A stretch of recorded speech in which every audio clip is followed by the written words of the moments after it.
I'm here in person with Jackson Sullivan here in Austin, Texas. Third time on the podcast. Our first episode was February 2018, and it's incredible to try to look back and reflect. And this is what the podcast is about, right? It's like exponentially empowered personal development and trusting the long game and trusting time and the compounding effect of daily habits, right? Following your curiosity, taking bold steps, and all this can snowball. I'm just thinking in this moment about my growth, but I'm curious what's coming up for you about how you've grown the past 3 years, and then we're gonna riff about some of this mind fix stuff that I mentioned in the podcast last week or 2 weeks ago. But curious to hear about what reflections you have since we first connected in terms of your own personal development. Yeah, it's a lot. As you know, it's unfathomable. So I did the first podcast. I was in Charleston, I believe. That could have been our second one. Was it our second one that was in Charleston? Our second one I was in Charleston. First one, I think you were in Mexico or something. Yeah, I must have been in February. I would have been in Page. I was in Arizona. I remember sitting in my driveway. I think we were on Zoom. I think we did the recording. I was in the car of my house in Arizona. And quick question, and we can delete this if we want to. I want to make eye contact a lot of the time. I think it's always really powerful for our podcasts. So I don't know if that means you gotta. I'm sorry to interrupt again. This is raw and real. Yeah, exactly. So if you, I'll make eye contact with you sometimes. Yeah. Well, not even explicitly. I'm saying I didn't know if you're because of our positioning. Sometimes I like to listen without eye contact on Fine purpose. For me too. Cool. Yeah, I'm conscious of that. I didn't know if we were leaning this way, so. We're on the couch, ladies and gentlemen. Yeah, we're on the couch facing one direction, sort of. But cool. That's what, yeah. So you're in Arizona. Yeah. I don't. I remember we were riffing on like 6 pillars, the nature of authenticity. I've come so far. It's totally exponentially empowered. The podcast name. I am exponentially more powerful than I was that day. It's not even close. Well, like even just this past year. Last 6 months. These past like 3 months. I mean, but you discovered MindFix. You discovered in this past year like IFS, the Sedona method. That was almost this book, Letting Go. And not to mention just continuous psychedelic personal development experiences. Yeah. Holy shit. That's all in the last year. That's only the last IFS, year. Sedona method, MindFix.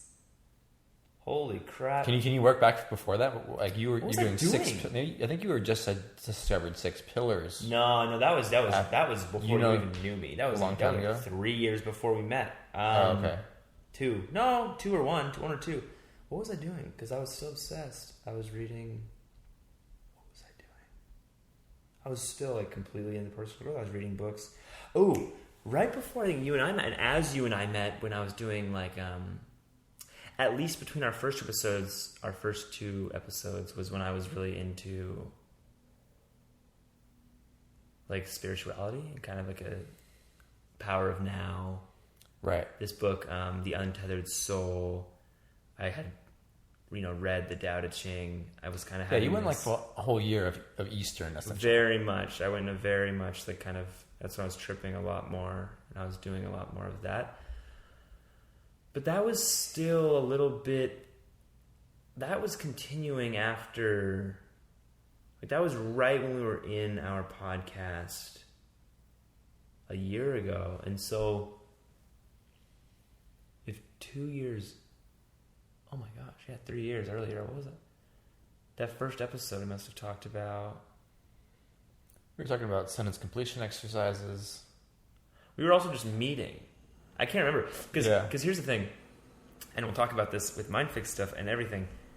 Sometimes you become so more liberated or so different from how you were that it's literally hard to fathom what it was like to exist in a more trapped state. Like, I can't conceive. I was in Arizona, February. I was getting ready to go to Guatemala. Yeah. And so if there I am getting ready to go to Guatemala, 2019. 18. You looked? Really? Holy crap. I was just... Oh. The point is, ladies and gentlemen... Lots happened. Lots happened, and it's stunning. Especially, I think, Jackson, you and I just share this zest for growth. And part of that comes from, like, above average dysfunctional childhoods. Correct. Far above, but, far above average. Well, we don't need to compare, but... Both of them, whatever, you know what I'm saying? But it's also just like a passion for life, to be alive, to become fully alive, and to maximize experience on the planet. So like that zest just fuels so much to just keep going, like it's just a desire to actualize and be the true self and to flourish. Yeah. To flourish. It's an authentic desire. I think it's one of the reasons we're such good friends, is that connects us significantly. So, I'm trying to think of what we can really start to riff on. And we'll really build, we can really get going and momentum. Well, yeah, I just wanted to touch on that. Just to see, because like I just did this episode on the power of small habits and like little daily actions, and think about that's going to help your life in the future, or it's going to compound, and that's good.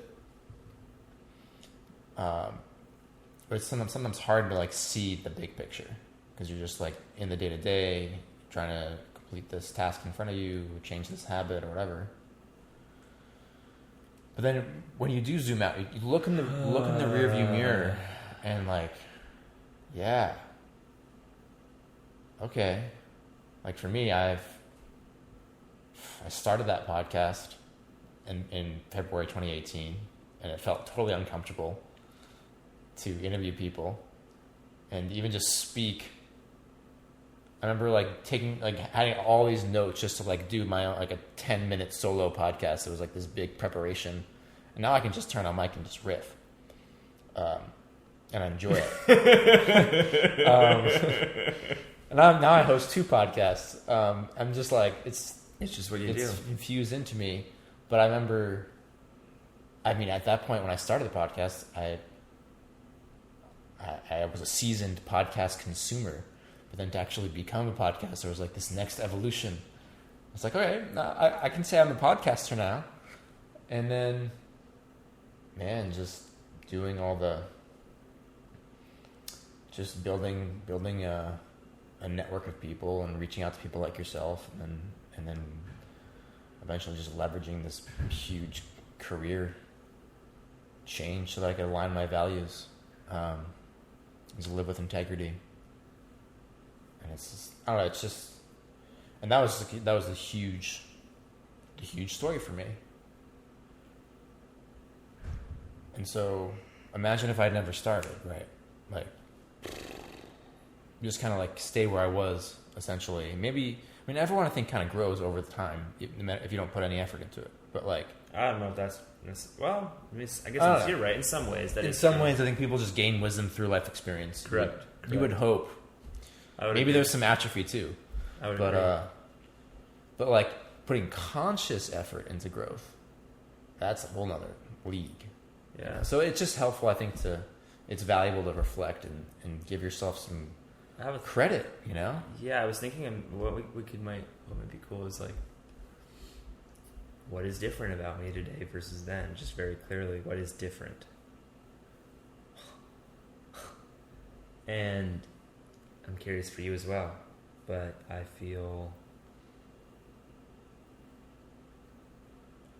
suppose one of the key words is just significantly more confident as an individual human being. Confident is a key word. Like, when I think of something I would like to do now, I believe I can do it. There are still doubts and barriers and insecurities that might come up, but the confidence that it will happen is there. And that was not the case as much even 3 years ago. I didn't know that, but there's just an increased confidence in a lot of things. Also, like, in myself as like a thing. Like, I feel more confident about my worthiness to be alive, if that makes sense. Like, that's more of the self-esteem side. It was like there was an anxiety, there was a fear back then, I think more than I realized, versus now, which is just... Yeah, looking back... Does that make sense? Looking back to just my admittedly non-vivid memories of our first Zoom correct. call. I can't really remember very much either. But I'm just like, you're like this scrappy kid who's super zealous but like imbalanced. Mm-hmm. Like hanging on by a thread in a sense. Yeah. You could feel that back then? I wasn't conscious of it. But now we know. I was really struck by your authenticity, and I was really felt connected to you. But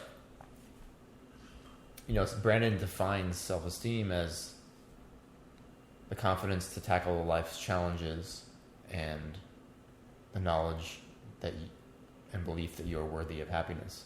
And I have much higher of both of those. Right. So my self-esteem, Brandon's great for that reason. It's really a great model. My self-esteem is much higher. And that's actually the best way to describe it. Esteem is like how you regard something, right? Like if I hold a movie in high esteem, it means that I really... It's more than just respect. I appreciate it. Yeah. I respect it. I admire the craftsmanship. I'm confident other people will like it. It's just esteem. And my esteem for Jackson Sullivan is quite high compared to what it was. And I think in general, now. Yeah. And that's what I was going to say earlier when you were saying, like, at least for me, my understanding of my own beauty and power is significantly higher today more high than it ever has been. And I feel like that's fascinating for me to consider that could increase, because I feel very connected to it. Like I don't always have access to the full power and beauty, but I feel completely certain, I feel very confident of it being there, if that makes sense. Yeah. And you sense it right now in your... Of course. Your calmness and beauty is a good word. Yeah. Like you know you are beautiful. Yeah. It's not objective, but I find myself beautiful. Yeah. Most other people do. But I think it's always key to highlight this definition of self-esteem, like true, genuine self-esteem, is as opposed to what Brandon calls pseudo self-esteem, correct, which is basically a false self, and it's a judgment rather than a knowledge in a sense. It's like, oh, it's an evaluation instead of like a sense. Yeah, so when you say I have high esteem for myself, it's just like, it's I mean, so the elementary school definition of self-esteem is like, I'm great. Whatever. Yeah, exactly. It's a caricature. It's about comparison to others, right? It's saying I'm great compared to other people, or I think highly of myself compared to other people. I mean, we're sitting next to this book, The Fountainhead by Ayn Rand. Is it sitting there on the... Oh, wow. Brandon's, of course, Brandon was her protege. He was her protege, yeah. not for long. And love her for a while, and then transcended that. Anyway, the book, one of the characters in this book, Peter Keating, is really clearly conflicted and caught in this false self, and he tries to mask his lack of self-esteem by comparing himself to other people. So, your self-esteem is authentic, genuine self-esteem. Yeah, it's not comparison. Whereas back then, it wasn't comparison necessarily, because I've always been very self-obsessed. But I was extremely good at having pseudo self-esteem. Yep. So I had some people who met me thought I had self-esteem, and that was like because I was so good at talking, not necessarily communication, but good at seeming confident in my tones. Like I was able to do that, even though I felt horrible inside. I think actually, speaking of the Fountainhead, and it's so cool that I get to say this without doubt. It's fascinating, actually, because I didn't think you could say this without doubt. It is objective. It's true that if we want to use the Fountainhead as an example, before I was very much like Peter Keating, Yeah. and now I feel very much like Howard Rourke. Yeah. I can relate to that. It's pretty cool.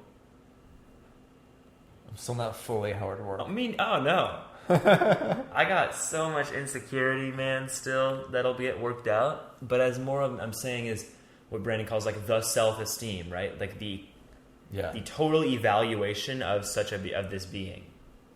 I feel much closer to Howard Rourke than I do to Peter Keating. Yeah. I relate more with Howard Rourke's experience more than I do with Peter Keating's now. Yeah. Right? Yeah, it's really interesting for me. I mean, if the listener hasn't read it, I haven't finished it yet either, but definitely check it out. But like Peter Keating, I can relate to his character from my early 20s self quite a bit. Oh, yeah. That made me really insecure when I read the book. Because like when I was like just full on musician, like academic teacher and everything, and I had like access to true knowledge and self, like I was starting to uncover it. But then I would like it wasn't externalized at all in my actual life. Anyway, so Mind Fix. It's all relevant. It's actually a perfect segue. Oh, it's so relevant because a broken mind is like Peter Keating. A broken mind is one with low self-esteem. Yeah, Howard Rourke is not walking around with a whole lot of baggage in his head. No, he's got some bullshit, but for the most part, like that's what. Think about it. Even Ayn Rand, her whole thing is about objectivity, right? So eliminating toxic beliefs through reason in some way. She still had a bunch of nonsense toxic beliefs, but like it's a similar thing. Like that's what it's all about. Is about truth, clarity, and clarity, and this is the reality. Like you are pretty much infinite potential. Yeah. So Mind Fix is the latest in both of our personal development. It's very exciting, and I really sense, I'm always trying to check myself. Is this like shiny object syndrome type thing where I'm like so excited about the novelty of it in terms of comparing it to other tools? But I really sense, now that I've been exposed and experienced it, that it's striking a root. It is striking a root. Maybe not the only root, right? But it is striking a root by figuring out these beliefs we have and figuring out where they came from and then trying to prove them wrong, right? Correct. If you want, I think I want to kind of explain what it is, what the model is. Yeah. Because it's a very simple thing that we say, and also what it is. I know you had a podcast last week, but so the listener understands. Mind Fix is a high-end coaching company. I don't know if that's necessarily the best thing to call it. Really, it's a collaboration between a small group of mind experts who have come together to figure out what it takes to liberate people from their suffering, and have effectively come up with a series of tools and methods and order of operations to take people's patterns of suffering and make them go away forever. And it makes sense because you think about humans have been using science and other methods to discover the best ways to do things for a very long time. So you would expect that eventually humans would start to figure out rapid, very effective ways to end suffering that was caused by internal factors, which is most suffering. Self-esteem issues, any imposter syndrome, lack of productivity, whatever reason you're not getting up and absolutely charging with motivation and excitement and happiness and passion toward your best life. It would make sense that humans would eventually start to devise ways to make that to make that your reality and eliminate all barriers between you and that reality. And that's what MindFix has done and starting to do and continuing to do. And yeah, it's pretty amazing. That was just me saying that. I'm trying to think of, because you're about to dive into belief stuff, right? So I wanted to explain why that's so significant from my understanding. So yeah, I mean, it's because there's we have a little thing, but you can go ahead if you want. Yeah, I mean, I you can dive more in, but I just think it's striking the root because you are examining the validity of a belief. Yeah. And so, and one of the, the process is there's a whole page on the website devoted to, is it too good to be true? Yeah. Because it is a relatively short process to, depending on the strength of the belief, to eradicate that belief. But it just makes a whole lot of sense because you're revisiting some of these memories and you realize, oh, I just made that up in my head. Yeah. Yeah. So, yeah. And this is what I want to comment on is why it's so significant to get rid of a belief. Because a lot of people, that doesn't make any sense, right? We're bought in now. Yeah. But for a lot of people, it's like, it just sounds like some, like, the secret law of attraction community, like, oh, great, belief is everything. We're going to get rid of your beliefs. So I'm going to explain why that matters. So we have patterns in our life of behavior that we don't like. An example might be that you get angry every time your spouse says something to you in a certain way. And you'd rather not get angry because that's not, what you consider to be your most free self. Or you have a business or you have work projects that you would like to be doing and get done. However, you procrastinate and avoid doing the things, right? Patterns of behavior that we don't like. So what creates behaviors? For most of us, what creates our behaviors is our emotions. Even if we choose to do something of our own will, it's still sometimes like a subtle energetic emotion that can drive that behavior. It's like, oh, I feel motivated to go do something, so I'm going to go do it. Or I create the motivation to go do it. So emotions often drive behavior. Or I'll say a broad category of feelings often drive behavior. So what drives our feelings? Our feelings are created by our thoughts. And it's not necessarily always linguistic thoughts, but if I have, for example, I'm trying to think of a good example of this, but it's like it can be very sudden and very quick.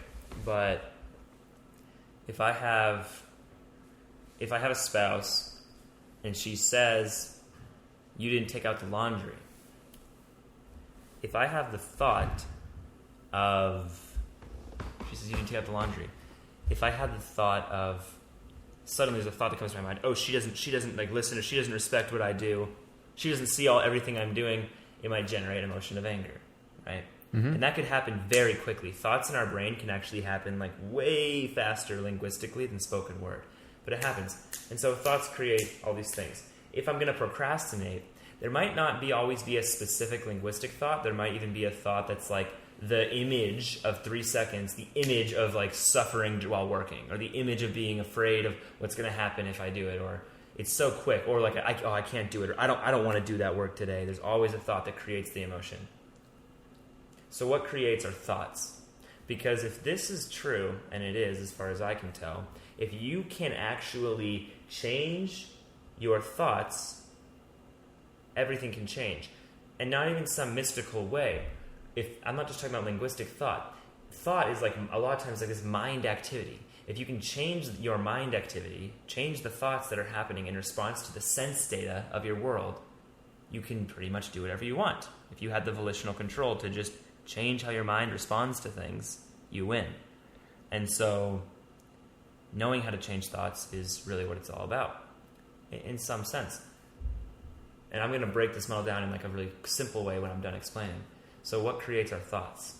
Because that's what the law of attraction community, many people never ask for these things. Typically. Not to compare. It's just typically I haven't seen that. Where do thoughts come from? Thoughts, as far as I can tell, are the response to sense data after being filtered through beliefs. To say that simpler, thoughts come from our beliefs. Before our beliefs comes our sense data. For example, if I have the belief dogs are dangerous, and I see a dog and I receive the sense data through my eyes of dog. If I have a belief that dogs are dangerous, suddenly I experience the thought. It might be so fast, but it might be like, oh God, a dog. Or it might be like, oh shit, he's going to bite me. Or it could be, I don't want that dog around me. Whatever it is, the belief creates the thought, which creates the fear response of the emotion, which causes me to step backward, behavior. So the model is very clear. It's that sense data creates... So sense data is filtered through beliefs, which create thoughts as a result. So sense data goes through beliefs, results in thought, which creates an emotion, which creates a behavior. What that means is that if you can delete permanently the beliefs that the sense data gets filtered through, the thoughts will be different, or you'll have no thoughts at all, which is often peace. And you will just experience life, and or however you want. If you have a belief, if you don't have the belief that dogs are dangerous, you may either go, "Oh, a dog," and then you have that emotion, and then you go and pet the dog, different behavior. Or you may have nothing at all because you just are kind of indifferent, and then there's no fear response, there's no behavior, you're more in control. The same is true if you have a spouse who's saying something to you that previously, if you had a belief, like, what's an example? If I have a belief, women don't like me, still running, and then I have a wife and she's criticizing me, that's going to trigger this belief that's emotionally charged, and it's going to cause her telling me about the laundry that I said I would do or something. It's going to get filtered through this, women don't like me, and then I'm going to think, oh, she's mad at me, she doesn't respect me, she's really upset with me, and then I'm going to get upset and aggravated, and then that's going to create behavior. Whereas if I didn't have that belief, I might just think, oh, she's... I said I was going to do it. It just anyway, pulls we'll pause there, but yeah, I'm done. It pulls the rug out. Boom. From everything. That makes it such a clear model to me when you have so belief, thought, emotion, action. Yeah. If the belief's gone, yeah, I like how you articulated it as it's not always a thought. Even it's just sense. It's just your brain is working really fast, right? So often, and the belief is just the underlying. It's the monitor. It's the program. Yeah. And that word sounds cliche sometimes. You've been programmed, but it really is. It's like a computer, right? Yeah.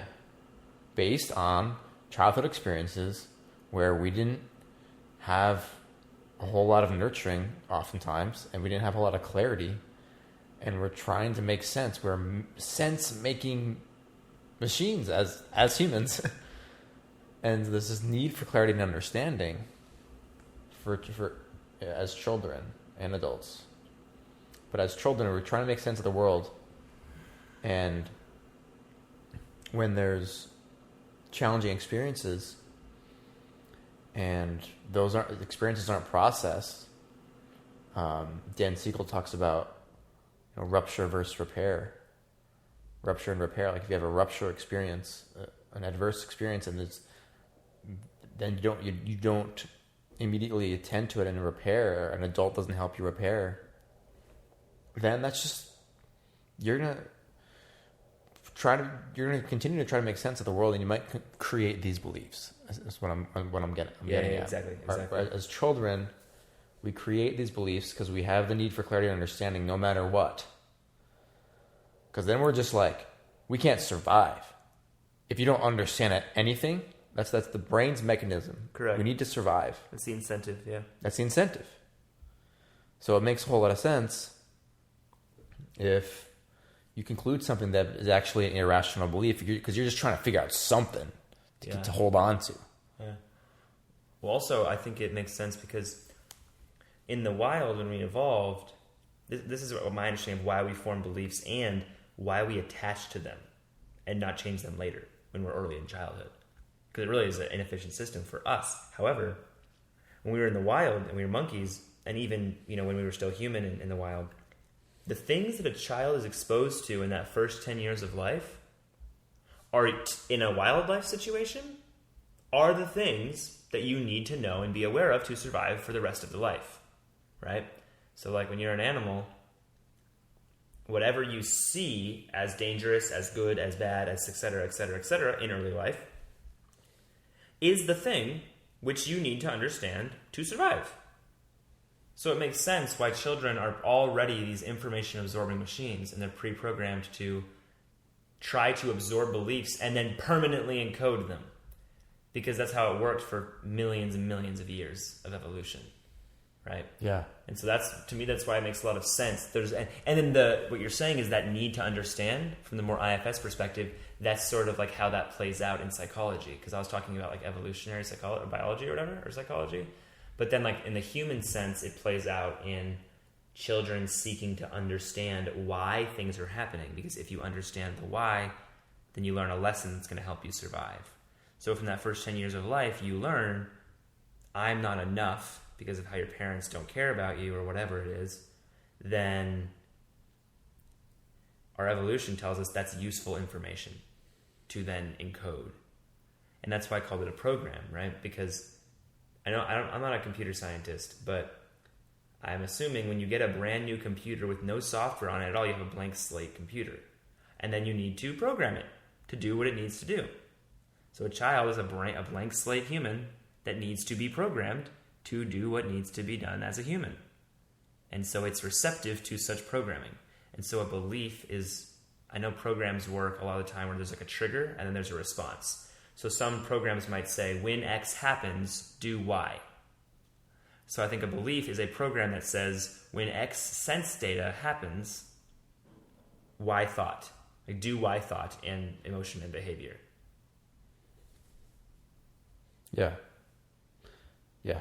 It's just basic logic that the brain is operating in to survive, to make sense. And the conditioning, the programming is in these contexts of these domination systems that humans are still trying to, we still need to evolve from, with the context of coercion and parenting and schooling, essentially. And so, like with my belief work, I think I've gone through about 25 beliefs or so, and it's like a whole lot of those are going back to school. Oh my gosh, so many of mine too. Lately, for me, it's been. I went to like the same memory twice actually for two different beliefs. Of like missing the school bus. Like miss the school bus in the morning, and the beliefs were I can't trust myself and I need to hurry. Ooh, that's a good one. And it was like always this thing in the morning growing up was like trying to catch the school bus, and it was like stressful, and I would miss it. And then one day I missed the school bus, and they made me walk to school. It's like 2 miles, like not comfortable.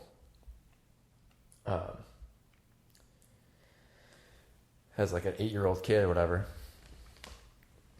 So I mean, that belief was formed, it seems, from that memory. Or I mean, there's other possible memories that these beliefs can be formed from. But that one came up for me, for I can't trust myself. Yeah. The point is, it's like you start examining, well,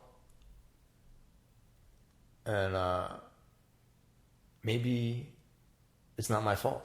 Like maybe it's not I can't trust myself, but the school system was imposing itself on my time and autonomy, and that was bullshit.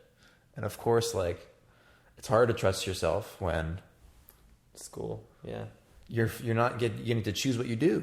Was that like one of your alternative interpretations? Yeah. Yeah. So Wow. So it's so valuable. It's like you're pruning your mind. You're decluttering. That is the best. That's a really good way to describe it. It's a very good way to describe it. Just pulling these weeds out. And that's why we call it the root. That's why they call it, like, that's what's the root cause, right? Because that is the root cause of the problem. So many personal growth strategies are additive, which is oftentimes helpful. The problem still remains, though. You're just really good at coping with it. With this, it's about, if you literally remove the problem, it just is gone. It just doesn't exist anymore. It's because it doesn't have the coding. You don't need to manage the anxiety or manage the hurry. It's just the code has been highlighted and backspaced. Do you want to say one of the beliefs that you've deleted out loud right now and see how it feels? I mean, how many have you done? Like 50? About 90. Close to 90. Maybe 100. I don't know. I have a list, but I missed some. I did one today that I'm not certain if it's gone. We can try it though. It's fun. Because sometimes it's harder. Typically you can do it pretty swiftly, but I got one. Yeah. Sometimes they're harder to get. On yourself. Yeah. You're saying like you're not sure if it's gone? Yeah, well, I don't know. Usually, so basically this is a process that typically you have someone facilitate. And so that's pretty much how it goes. I've learned to do some of it myself, but sometimes self-led isn't as effective. But let me see this one. Work is awful. Yeah, that is not true. This morning when I woke up, that felt true. When I said it. It doesn't mean that it's all pervasive, right? So this is another thing for people who are listening. It's like, we can know a belief is not true, and the belief still resonates in our body, which almost means like a part of us believes it's true. We know it's not true, so some people are like, oh, I don't believe that. That's obviously false. And it's like, okay, but is there an emotional reaction when you say it? There is. So that implies it's driving some behavior because it's running the program. So work is bad. That was another one. That's gone. That's amazing. Other ones. I'm unlovable. Nothing. No resonance. An example of something that resonates is, I'm wearing a blue shirt. I'm wearing a blue shirt. That is the truth. Or are you? It's like a dark blue, yeah. Okay, so that is true. But I'm wearing a white shirt. No resonance. And there are ways to test this. There's something called muscle testing, and we're coming up with a couple other ways to actually test. Like, you can actually verify if there's resonance to a belief or not. And then after the process, you can see that it's gone, and everything changes forever because it's gone. Other beliefs that really drive a lot of behavior for people are, I'm not smart, I'm not important, I'm not enough, as you know, is one of the biggest ones. I'm not good enough is the most popular belief the mind fix deletes. I'm bad was a big one for me. I'm a burden. I've not told you. I think I'm a burden was potentially like one of the top 5 for me. Because you know how I talked a lot. I still do talk a lot and all these different things. And so I was constantly feeling like I'm a burden. So when I came back from Colorado and I was a lot more calm around social interactions, that was why. I constantly, unknowingly, because it was subconscious, but that social anxiety, I always had this tape of I'm a burden. And that is no longer there at all. Yeah. Think about if you have that belief. Holy crap. Oh, that makes so much sense. For me? Pre-Colorado, post-Colorado. Just like looking at you.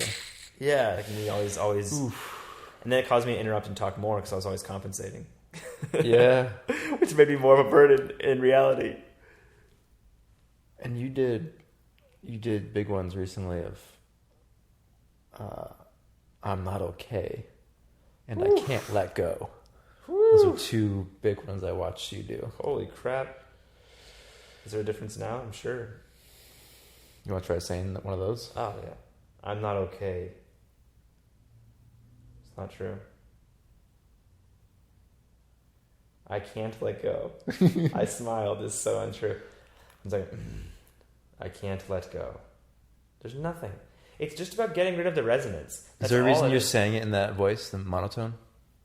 Is there like a... How am I doing? I can't let go. I don't know. I can't let go. I can't let go. That's just how it came out, I guess. Yeah. Because it's so untrue. I'm not okay. Now, can you say one that you know you haven't done yet? I have a list, but my phone's gone. Yeah, what's one? I haven't done like romance blockers yet and all this kind of stuff. Yeah. So I have on my list to do like things like I'm ugly and I'm not attractive. So if I were to say I'm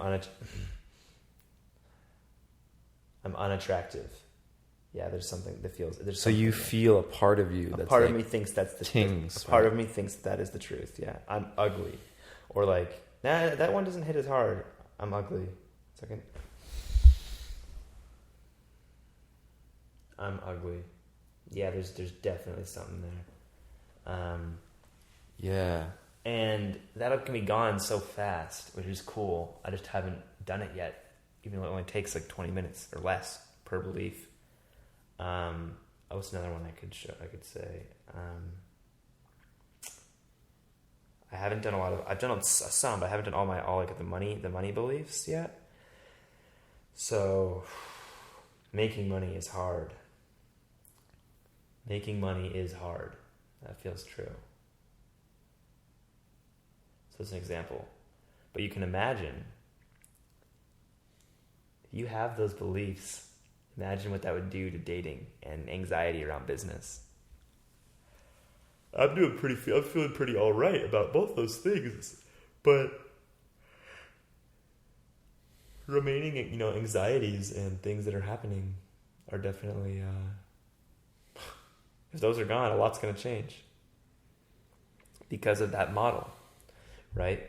The thoughts that are going to come up unknowingly. Let's say there's like a beautiful woman, and I don't believe I'm ugly objectively at all, but the belief is there. The tape, it's a belief from the part, the wounded part, essentially. Yeah, it's completely still there. So there's a good integration there with IFS. Yes. It's so valuable to bring in the IFS to see that it's a part that's having this belief. Yeah, it's just a part, and I'm ugly, And the thoughts don't always have to be directly correlated. That's how subtle beliefs can be, right? So if I see a beautiful woman, and I'm a beautiful person, I think, but if there's a beautiful woman that I'm gonna go speak to, and I feel anxious, or I think she's not into me immediately without any evidence in either direction, there's other beliefs besides I'm unattractive, I'm ugly. But if that's there, if there's a leaning in the direction of feeling like she just isn't into me at all, even though I've just started talking to her, the thoughts could be like, oh, she's on it, she doesn't like me, I should probably just end it, whatever. Maybe we'll just be friends, et cetera, et cetera. That thought, even though it's not directly, I'm ugly, the belief I'm ugly, the belief I'm unattractive could be driving the program that results in the thought I'm ugly, which then the emotion of like disappointment and and then the emotion of insecurity or anxiety or whatever, and then all of a yeah, sudden and behavior. then like, all right, I'm acting weird. I'm not gonna talk to her or whatever. Yeah, or act weird or whatever. Yeah. Yeah. Yeah. Oh man, such a logical sequence. Yeah, it's so good. And also, it's like evolution seeks the simplest way, so it should be simple. It doesn't need to. Yeah, yeah. You're not consciously in that moment. There's not even like much. There's no activity of thinking I'm ugly. No, It's the belief is belief underneath. creates the thoughts. Yeah, The belief is underneath the thought. Correct. Yeah, there's really a distinction there. It's really important because it shows you how. Now I'm going to say it's complex. It shows you how complex our brains are. That the beliefs are all like interwoven in this extraordinary web, and it's beautiful because they're made to keep the pan. The stove is hot. Like this stuff is for us for our survival, but it's. That's why it can be helpful from like an IFS standpoint, or once you complete a belief deletion, like thanking the part of you who like, or even sometimes during the belief deletion, like just appreciating that part for believing that all this time to try to get needs met. That's all it is. Yeah, I love the IFS model too for that reason. It shows you how NVC, you mean? that too. Well, does IFS also talk about needs, or is that all NVC? That's all NVC. Oh, so you just combine it with the IFS. Yeah. That's how you... Are you serious? I just thought that was IFS because of what you've told me. Oh, yeah, you see how NVC and IFS perfectly integrate. Like, they need to be the same thing. IFS needs NVC. Holy shit. Yeah, basically. So, I have a... Speaking of... I think we can segue... That's how we continue because I have this thing I was driving I was going to tell you about, but that's later. So another word for the beliefs is what they call meaning. Belief is almost like a solidified meaning. Or I'm still working on the definitions here, but it's like when an event happens, we give it a meaning as a kid, and that's where the belief comes from. So if Dad's yelling at me, let's give a better example. Let's say I'm fifth grade, and a girl rejects me, and I give it the meaning of girls don't like me. That becomes a belief, but I gave the event that meaning, right? I applied meaning. The meaning is like the wrapping paper of the box that is the event. And so it's like, here's this meaning.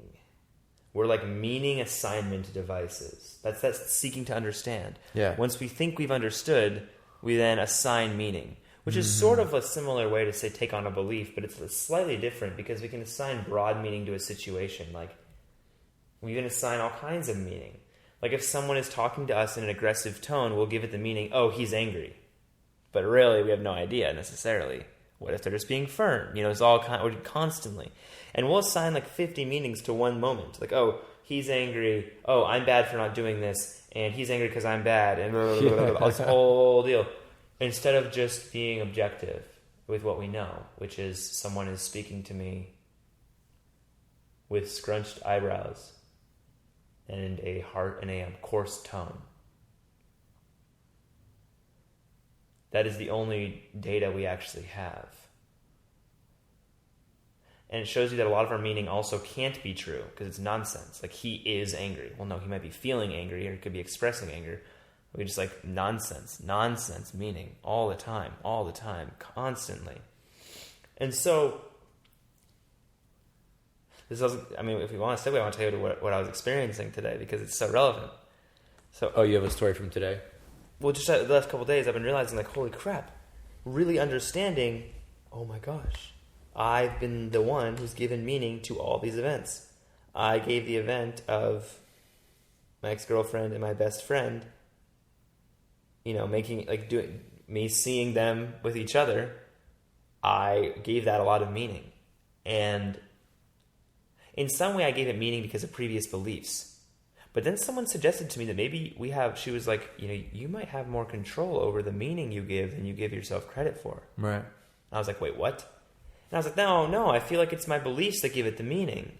It happens automatically. I can't just choose to make it mean something different. I'm like, and I asked her, I'm like, are you suggesting that I can literally just choose my meanings? Just choose to give events different meaning? Like, is that part of my mind abilities? Like, I can move my hand. Are you saying I can just change meaning at will? I was like, I can't. I was like, I don't. I'm like, maybe I can. I'm like, I believe you. I don't know how to do that. I'm like, what do you mean? Like, I guess I can. I guess I do. But she suggested that I do that more than I realized. And then she's like, well, what meaning are you giving the thought that you can't do it, that you don't have the power over your meaning? And I was like, whoa. Suddenly it was like, and I was giving that thought the meaning that it was probably true. And suddenly I just didn't. I was like, maybe I'll give that thought the meaning that it could be. Maybe I could. And then suddenly I had the ability. It's all about agency. Yeah, but suddenly I just had it. It was like, what meaning are you giving to the idea that you are not in control of the meaning? Because that's just an idea. It's just a thought that you don't pick your meaning. What meaning are you giving to the thought that you don't control meaning? And you're giving it potentially the meaning that it's true. This is meta. This is really meta, but it's powerful. Because then I just was like, whoa, can I just give that thought different meaning? And I did. And then all of a sudden I was like, oh, I guess I do have this ability. It was really, how amazing. But this is important because this is how you go back and then you take control of the programmer. Right. Because the reason as children is we're not thinking this. We don't think we have control over the meaning. So we're just throwing meaning out left and right. But this person, my friend, she was telling me, and she's like, yeah, this is just understanding how your mind works and then becoming the one who's in charge. And I was like, because we're deleting all these beliefs. But the next step is to then just become the one who's in charge of that process completely. Yeah. And it's not hard, because if that feels hard, okay, well, what meaning are you giving to that sensation of it being hard? Like, it's all meaning. It's nonsense, constant. And so then I was driving and I was like, I told you today, I was feeling a bit kind of ungrounded and foggy before our podcast. And I was like, shoot, I really want to be there for that. I want to be like, on my game and crystal clear and present for the podcast. And I kind of get these little periods of my life where I feel foggy and a little sometimes, not even anxious, but I get these little, you're not feeling like your best. You're not feeling super sharp. And that happened. And I was like, shoot. And I was like, oh my gosh, I'm giving this meaning. I'm giving this the meaning that I'm going to be less on my game.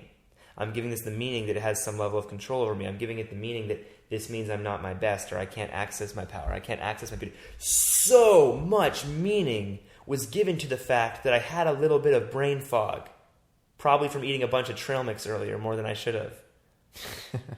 I gave it that meaning. Like, oh shoot, I'm not going to be my best on a podcast. That's the meaning I gave to some slight brain fog. And then I was like, oh, but I can't change that meaning. The belief already did it. And then I was like, well, wait a second. Back to the previous thing. What meaning am I giving to that thought? That I can't change this meaning. And I gave it the meaning that it was true. And then I was like, what if I don't? And again, resistance. I was like, what about that? And eventually it was like, oh, I can just give it the meaning that all of these are just thoughts. And then somehow I was able to secure some level of meaning assignment over the brain fog. And part of the brain fog was the fear that it was going to be a problem. And then I just didn't give that any of it. The whole cluster, I just gave as, oh, look, there's this meaning happening and none of it's true. And I can just choose to access. Yeah, this is high-level stuff with this is the next clarity. stage. This is the next stage. This is the next stage of I realized it today. Yeah. Like, it's the ultimate of putting space between stimulus and response, right? That quote, like, our growth and our freedom lies, between what's the quote? Between stimulus and response is a space.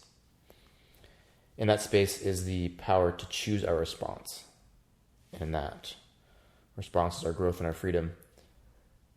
I want to hear that again because that's really powerful. I'm gonna ask you, like, what I heard was, I may not be the exact quote, but our growth and our freedom lies in between the space between stimulus. Exactly. Lies in the space between stimulus and response. Stimulus and response. That's amazing. Is a space. In that space is our ability to choose our response. And within that lies our growth and our freedom. That is spectacular. So engaging volition, it's living consciously. All these phrases are the same, of activating the neocortex and the executive functioning. And you're getting like all specific and detailed about the meaning and the beliefs, and continuing to question. And that's the next level of human consciousness, like human evolution, and how we can create a harmonious world, because there's all this non-consciousness in the culture, and the continued perpetuation of like the cycle of trauma, and as a result, people create these beliefs, and there's all this like automaticity of programming, and then emotional responses of fight or flight from the trauma, and disassociation, and then authoritarian domination memes, and violence and wars, and governments and coercion, and it's like boom. How do we disrupt all that? Putting space between stimulus and response, and all these beliefs, questioning it all, and becoming the super programmer of your own brain, and then you become rewiring it. Exactly, and then program whatever you want, and then you can actually. Here's what I was taught too. It's like you can actually assign positive meaning to feel good. I just noticed that I don't know if that's possible. I'm like, well, wait, you think I can just assign meaning to be happy? Like someone said, well, yeah, like if someone smiles at you, you could sometimes give it the meaning that they're being fake. And I was told, like, but what if you just give it the meaning that they're being nice? I'm like, but I don't feel like I have that control. This was before I realized, however, that I could just give that doubt a different meaning. So right now I'm thinking, here we are in the podcast. And I could give that the meaning of, oh yeah, we're just sitting here having a podcast. And suddenly I ask myself, could I give it a different meaning? And maybe, is there any doubt? There's a slight, no, could I do that? Okay, there's a slight doubt. Well, I'm going to give that doubt, because now here we go, meta. That's just a thought.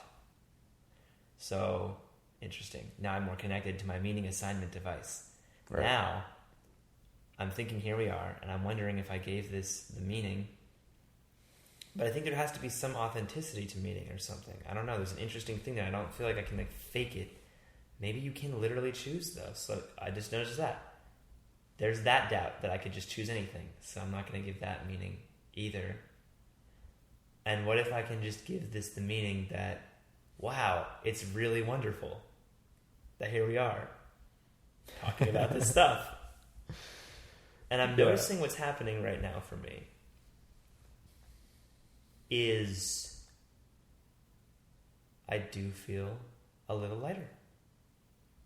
Having thought that. Mm-hmm. And I think that there's some work to be done here. I think that as you would continue to give certain doubts less and less meaning, and most importantly, here's the critical part.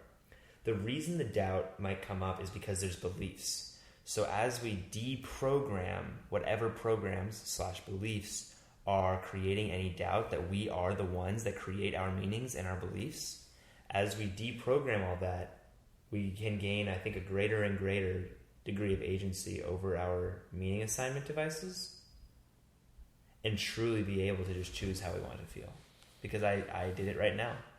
It was subtle because some of these doubts existed, and we're just starting this out. But I'm really feeling like, holy shit, like if we can just get rid of all of that. Yeah, go ahead. That's maybe Mindfix 2.0. I think so. All the meaning I think stuff. So. I'm gonna bring this going up. Yeah. Becoming the leader, becoming the programmer. Yeah, and Mindfix 1.0 is, again, it's identifying these patterns in your life and figure out, well, what beliefs might have formed as a child that can be addressed. Just to speak to my experience more, and thinking, I think it's perhaps valuable for the listener to hear us like say these beliefs and note how we feel. Oh yeah. Maybe you can hear through the podcast, like the difference in tone. So if I said, okay, so some beliefs that I have deleted. One of the first ones is I'm not enough. Just laughed. Amazing. That was our whole thing. We talked about enoughness, I think, a year ago for like 3 hours. Yeah, we did your podcast. It was. We talked about enoughness for like everything. 2 hours. It was the whole grand opus. We got rid of it in like 20 minutes, but now it's gone forever. I know. It's like why do we spend all the time? I'm not enough. It's just like we haven't even talked about it once. It's like enough. What the heck? It's It means nothing. Yeah. No. I mean, I wrote the affirmation in my gratitude journal for years. I'm enough. I'm enough. I'm enough. And it's funny because in retrospect, I realized like most of the time I wrote that, I had this part of me that was like, this is bullshit. And this part of me that was just like, this isn't doing anything. This is just putting air freshener on the dog doo-doo. Yeah. The only reason that you do it, the only reason that we do such a thing is because we don't believe it. We would never. Yes. We wouldn't need to affirm something that we believe.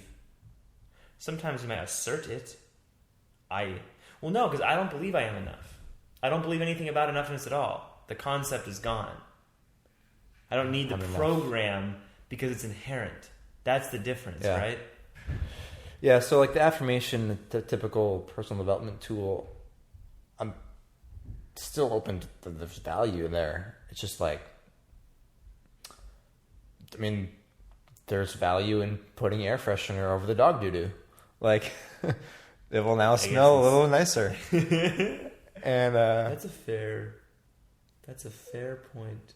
But the better way is to just clean up the dog doo-doo. So, yeah, I'm enough. Or I'm not enough. I'm not enough. I remember when we deleted that belief, like this. And this is like no other belief has been this strong in terms of like I felt this anxiety in my stomach just poof, poof forever. Hasn't come back yet. No, I'm not enough. What the fuck does that mean? Like, okay, so then what else?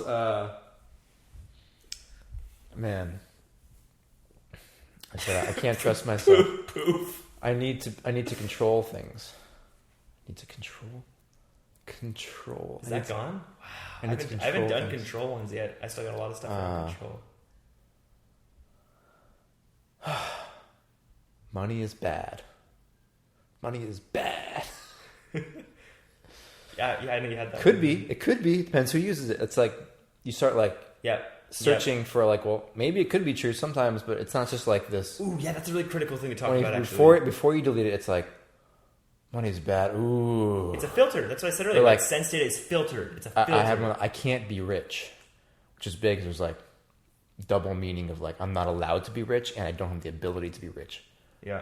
And I swear, I kept saying that one before I deleted it. Before I deleted it, I kept saying that one. I was like, do you feel it? You feel the part in your body, the somatic experience. Oh yeah. And then you just see that that's just like this deflated part. And then when you go work with that part in the process, I can't be rich. And it's like, well, depends. What am I going to do? Definitely could be rich. Yep. You know, it's like this. If you don't mind. Go ahead. Well, I'll let you finish. Sorry about that. No, go ahead. Okay, yeah. So this is where people, they think when you get rid of a belief, you have the opposite. It's not true.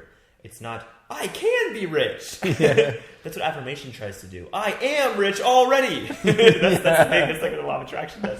The whole community. And it's more like, no, when you get rid of a belief, we talk about this with Mind Fix, you just gain discernment, which is freedom. You gain true liberation. It's not about being rich. It's just you don't have I can't be rich. Because think about it. It's about energy. We have energy as beings. If you don't, why would you want to expend, keyword expend, why would you want to expend energy affirming that you are rich? If you can just not have I can't be rich, and then it's just inherent. You just have like a child. Children just run after things. You don't even have to think about it. You just gain discernment. Very rarely does the opposite belief come. Or the opposite belief is inherent. That's a critical thing. It doesn't need to be programmed. A lot of the time. Like, I guess I do believe I am lovable now. But I believed that before. I just had the other part that believed I wasn't. Like, I don't need to expend energy thinking about I'm lovable. I would only need to expend the energy if I thought I wasn't. And so it's like, you know what I mean? Something there. Yeah, it's the capital S self knows all these beliefs are inherent. And they're non-linguistic too. The I'm lovable, like, it's not even... It's like, of course, the capital S self would know that. I don't think it's linguistic. It's just the truth. It's just whatever. Exactly. Because what does lovable even mean? Love, able. That's all concept anyway. It doesn't. Yeah. Yeah. So it's just the wounded part that needs to first doubt that belief, and then re-examine it and all that stuff, and then it's gone. I mean, it's analogous to minimalism as well. It is. This is mind minimalism. That's exactly what this is. Ooh, I love that term. This is minimalism of the mind. Minimalism. Yeah. Now think about it. It's the exact same process. The same thing. Minimalism it's the same as don't do stuff you hate as well. You go in, you explain it. What is minimalism exactly? You go in, you get rid of the crap that doesn't serve you, right? Yeah. Basically. Minimalism is clearing the clutter so that you have space to go bring in meaning and purpose into your life, and freedom and clarity and peace and serenity. And so all that was there already. All the space was there. You didn't add, you subtracted all that was holding you down. I've been meaning to tell you this. Another metaphor that comes to mind is like a hot air balloon. And I don't really know how hot air balloons work necessarily, but I know there's like sandbags or whatever in prevent you from going in too the high, bottom before you take off. You drop one? I think so. Oh, okay. Let's assume it's true. But like it's part of the process of lifting off is like taking those weights out. And so it's a similar process where you clear that which is holding you down, minimalism in your stuff or just your mind, and then you can float.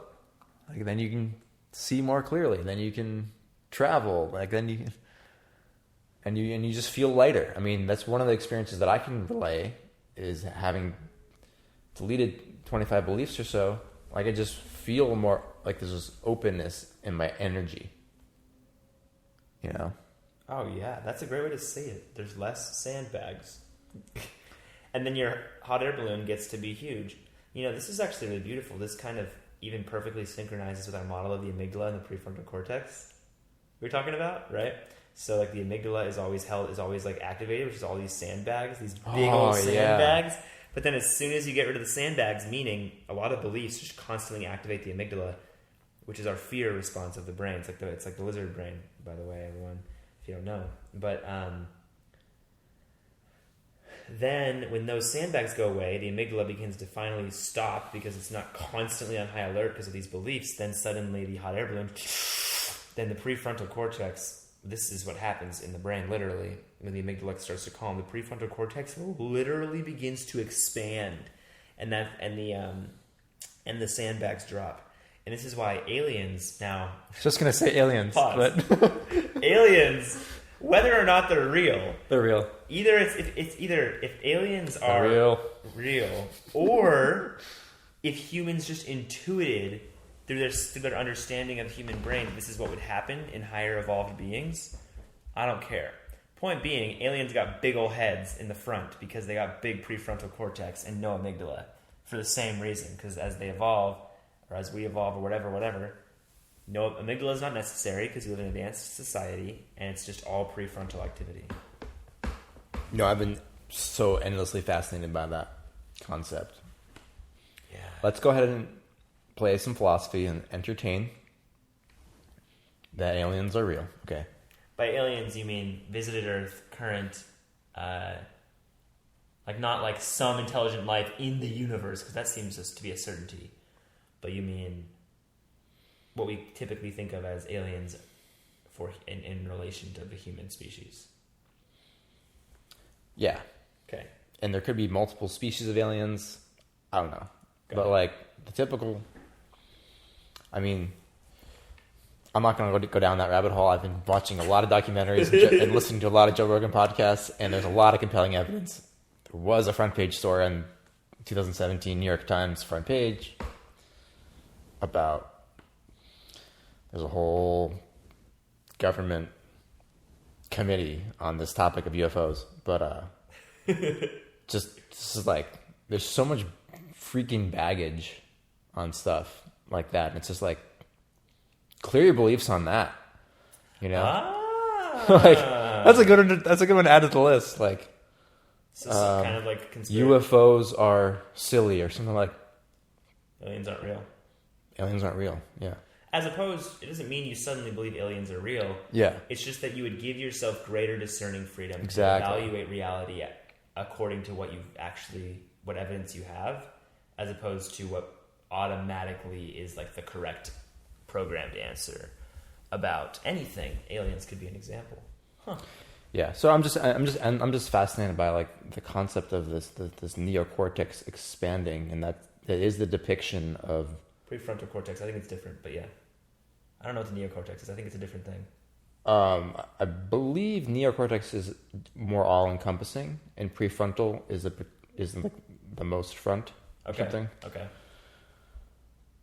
Anyway, it doesn't really matter. It's the same point. I got you. Yeah, but yeah, just the idea of evolution of our species, and it's fitting that the hot air balloon is not dissimilar shape Yeah. to An alien head. to an alien head. And this is priceless. The amygdala, yeah, is that bottom part of the brain, the bottom part of the hot air balloon, with the weight in it. And what we need is to let go of the fear of the lizard brain and go to the trust. Trust of our reason. Yeah. Our reasoning capabilities. And that is how we create a world without fear and violence and wars and abuse And government. and governments and School. all this, which is based in fear and amygdala and coercion. And what we false need- premises too. Right? That's why all the fear's there. Yeah, false premises, because it's not engaging in philosophy and reason, which again is the prefrontal cortex. So it all goes back to that. And then when you engage in that and you engage in the NVC, and then you treat yourself and your own inner child, and you treat your children with honesty, logic, clarity, reason, trust, respecting their dignity and autonomy, boom, they grow up without damage. Their neocortex evolves properly. These beliefs, these limiting belief structures aren't formed. No. That's the vision, and this could be a multi-generational process. That's kind of what I wanted to touch on more, unless you have something else you want to get to, but No, like... I do. That's fine with me.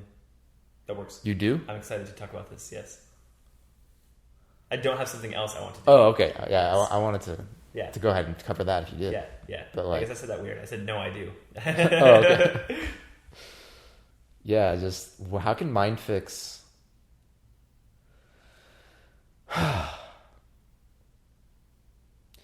And I'll qualify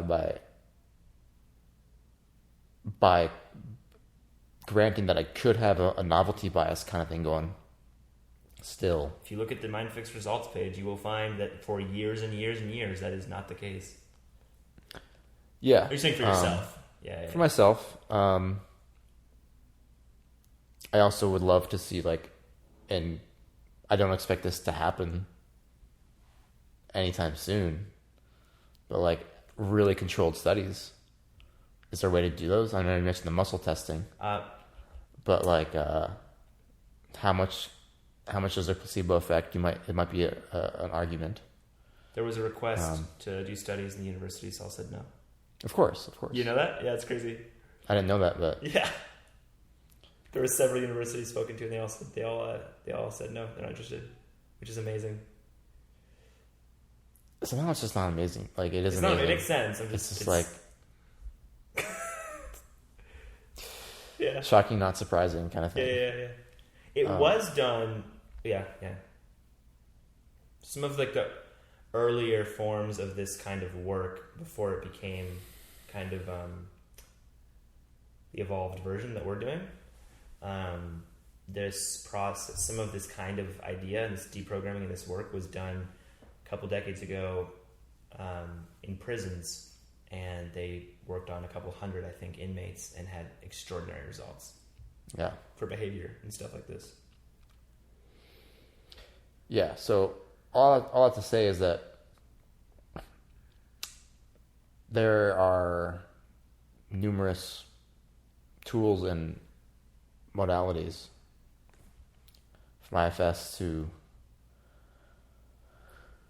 all sorts of therapies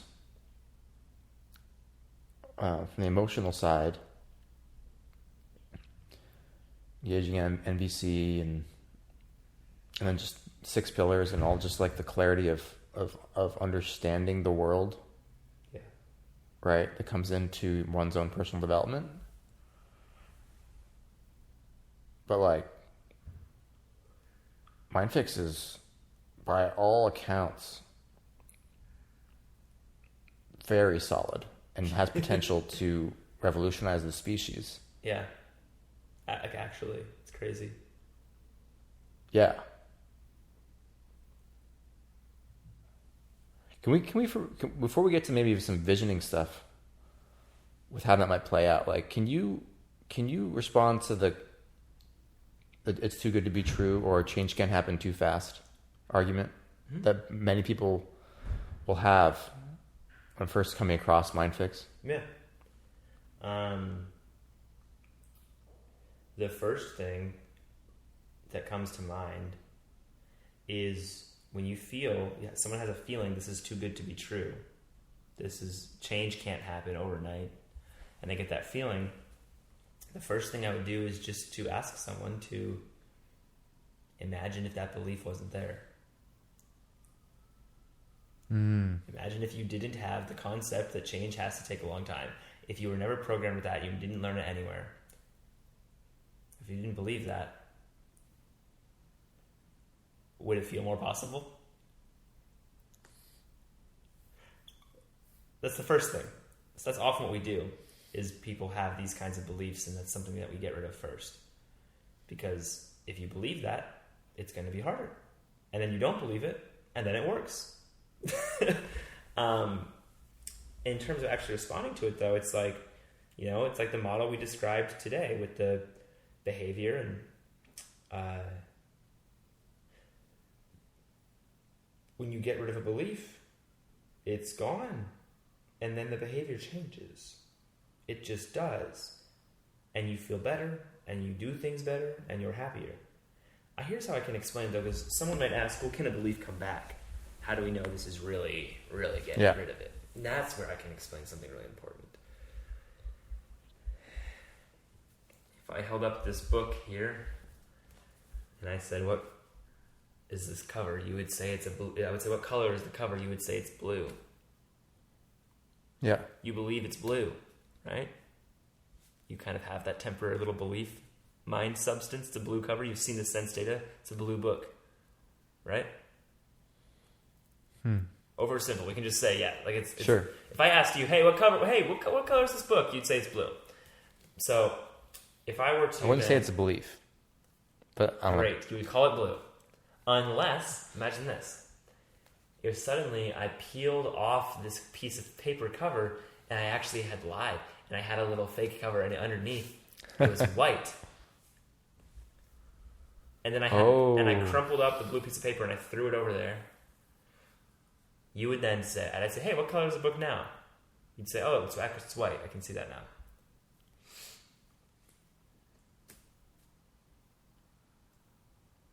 Your belief has changed. You are not in 6 months. You're not going. If I ask you about this moment, you're not going to think the book is blue because you did before. Belief change happens instantly and forever. Yeah. Always. I could ask someone, if they say, well, how do I know it's permanent? It's like, well, then ask about, actually, people don't ask like that. That sounded mocking. I didn't mean it like that. It's more like, how do I know it's permanent? Like, it's a reasonable thing to ask. But think about other beliefs we change all the time. Like Santa Claus. You believe in him, and then suddenly you don't. You believed for like years and years, and then you just learn something new, and now you don't believe it. It doesn't come back. What's another example? Like, what's a belief we change all the time? Like, I used to believe electric cars when I was a kid were no way going to be like a viable thing. And then I saw a change in data, and now I believe it is. Belief change happens on its own all the time. It just requires the evidence. It requires the reason and the evidence to demonstrate that the belief that you held was just one interpretation you gave to reality and isn't actually the absolute truth. That's all it takes.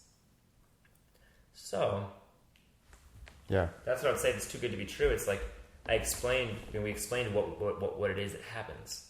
You change the beliefs, and everything changes. So if there's a too good to be true, it would likely be the fear the beliefs would come back. And so, do our other beliefs come back when we change them? Not if we really change them. Santa Claus is a great example of that's a belief you really changed. Yeah. So that's the best thing. That's what I got. It's really. There's mindfixgroup.com/results. That's really the too good to be true center. There's like hundreds of reviews there. Yeah. How many of those reviews, like what percentage of the total number of clients have there been? I didn't phrase that really clearly, but you know what I mean? I think like 99% of people have this kind of experience. Yeah. I think it's like 99.8%. I don't know the exact numbers. I'd have to ask. But it's very high. Yeah. But I think your first answer was the best in that. Imagine if that belief were of it's too good to be true weren't there. Even just asking that. Did just do the effect. And then it just puts it back in the ball back in your court. You're like, no. Yeah, I can I as Jackson answering to this question can respond to you, but let's bring it back to you who are asking this question. And then the person who's asking that question of is it too good to be true, you bring it back to yourself and you introspect and you see, at the very least you admit that you have a belief going on in your brain of it's too good to be true. Not just like objectively, of course it is the case that these things are too good to be true, or some things are too good to be true. That is that you're going back to just dissecting your own neural pathways and taking responsibility for that. And it goes back to the stimulus and response quote. Is this just objectively true that some things that like change this has to take a long time? Yeah, it's too good to be true. Whatever. No, that is another belief. Now it could still be true. Correct. It could be the truth. The statement still could be true. You're not just all of a sudden switching. It's not like, it must be the truth. It must be. It has to be real. Take my money. That doesn't happen. Exactly. Yeah. It's actually quite empowering with that frame. Yeah. Acquisition of discernment. Discernment. Yeah. That's the key. And when I did that, I'm actually curious because that's really exciting. Did you suddenly feel connected to how powerful the beliefs actually are? I just felt it with that particular one. That's me asking that question. You think that could connect someone to this is just a belief I don't actually even know. Yeah, it gives it opens you up to the whole process of like, oh, this could work for any belief.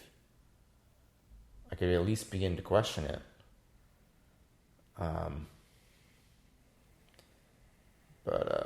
Yeah, I think once you experience it the first time, it's just like, whoa. But I was gonna do I just want to do this for the audience as well, like, because I was saying some of the beliefs that I already deleted. Some beliefs I haven't deleted yet. I still have I'm unattractive. So I'm gonna say that one again. I'm unattractive. I breathe heavier. I notice. Yeah. When for some of these that haven't been deleted yet. I'm unattractive. It's like this part just like, oh yeah. That's the truth.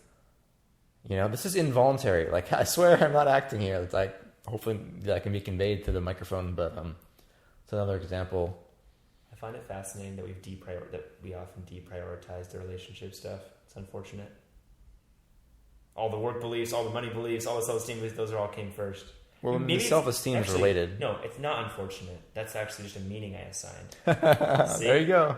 It is what it is. It's actually not so unfortunate. It's just interesting. It's interesting that... I mean, I guess having your self-esteem and your money and your work in place is pretty important to really think about relationships. Relationships ones. I've done girls won't like me. Ooh. I did do that one. Girls won't like me. Huh. It's like, wonder why Joel's saying that right now. But if I say I'm not attractive, like, it's just a difference.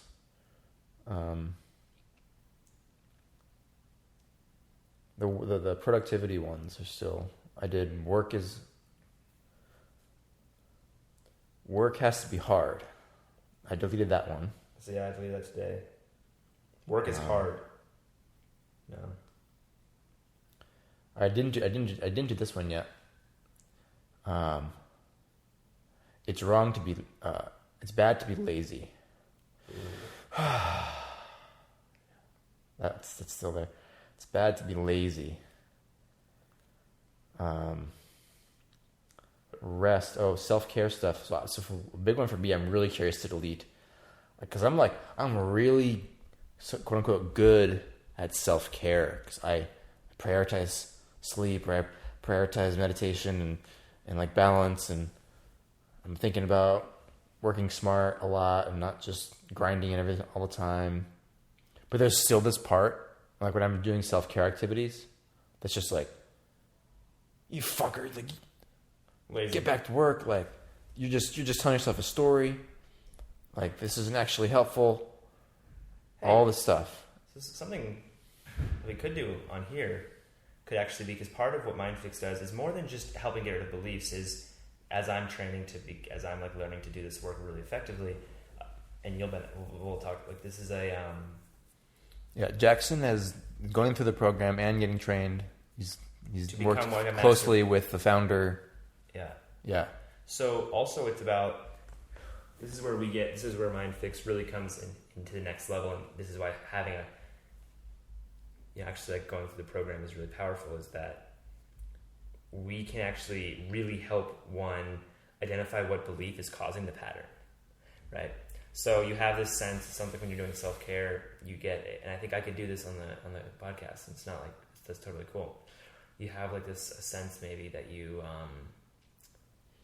when you are doing self-care type stuff, there's like some like tension that you're being lazy. Is that kind of what it is? Yeah, there's this grumpy part that's like, oh, you're making excuses to not work and really like leverage your career or produce. You're just saying that because you read some self-help stuff about self-care is good and work smart, but like there could be some truth to that, but like you really just more often you need to just like work 12, 14-hour days to really prove that you're on a mission, like something like that. Got it. So, what would someone have to believe to have those thoughts? Truly, what would someone have to believe? You can even make it third person. Like if I was telling you this, what would I have to believe to have the thought that I really need to be working 12 to 14-hour days to prove that I'm on this mission? What would I have to believe to kind of have this negative evaluation of the self-care? Self-care is for pussies. Would that be the language? I don't know. Maybe not. Or self-care is... There could be something there. Self-care is not manly. What I found, a lot of your thoughts seemed less related to self-care and more related to the importance of work and how much you need to work. And then self-care is just one of the activities that is not enough in relation to it's funny work. because I did delete working is good. At least I thought I did. Maybe I didn't. Maybe I didn't do it. I thought that's not the only belief that could create such thoughts. Yeah. What kind of... Truly, if we had someone in here who said, I just got to work 12 to 14-hour days, or I'm clearly not actually on this mission that I say I'm on, what would that guy, if he's in this room, if he just said that to you, what would he have to believe to have that thought?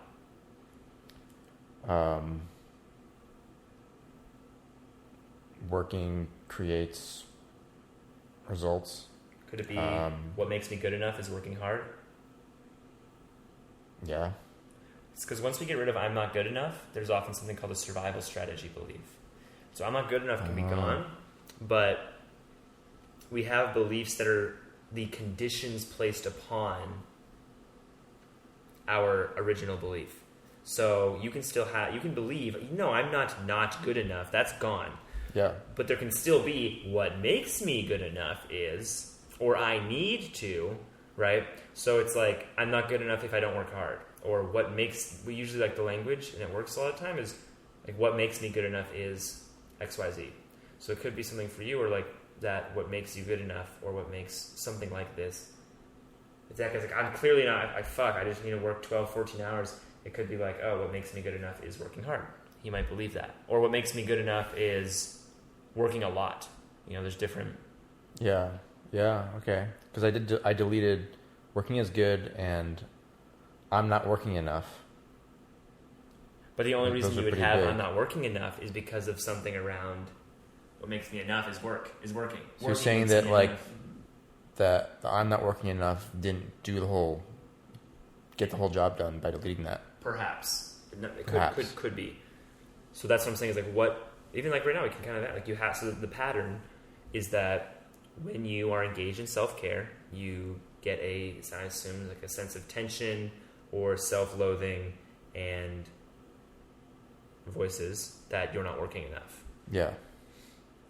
So does it seem real that if someone believed that what makes them enough or what makes them good enough is working, that they might have thoughts like that when they go to engage in self-care? It makes sense why that might be the case, right?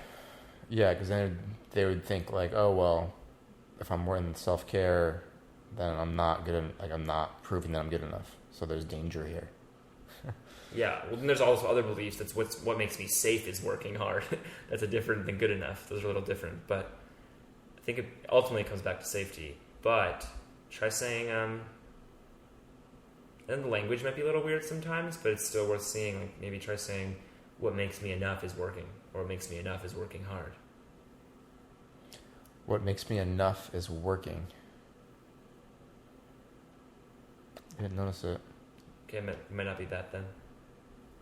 What makes me enough is working. I think it's more about safety than self-worth. Really? So you think that when you're going to do self-care and you feel these voices saying you're being lazy, you're a piece of you're lame. Because the part's trying to get need met for like sustainability and security to like prove that I'm like valuable in the marketplace, that I can build a positive reputation. So does it feel like interesting? It needs trust that like I'm going to support myself by Got it. providing enough value, creating enough value. So could it be that when you're in those moments of the self-care that there's this anxiety that not everything's going to get taken care of? And that's why there's that fear, that safety piece? Is that kind of what it is? You're not going to get enough work done, you're not going to sustain yourself? Is it that? Yeah, I think that's a big chunk. Interesting. So then what would someone have to believe to feel anxiety about that kind of stuff when they're engaged in self-care?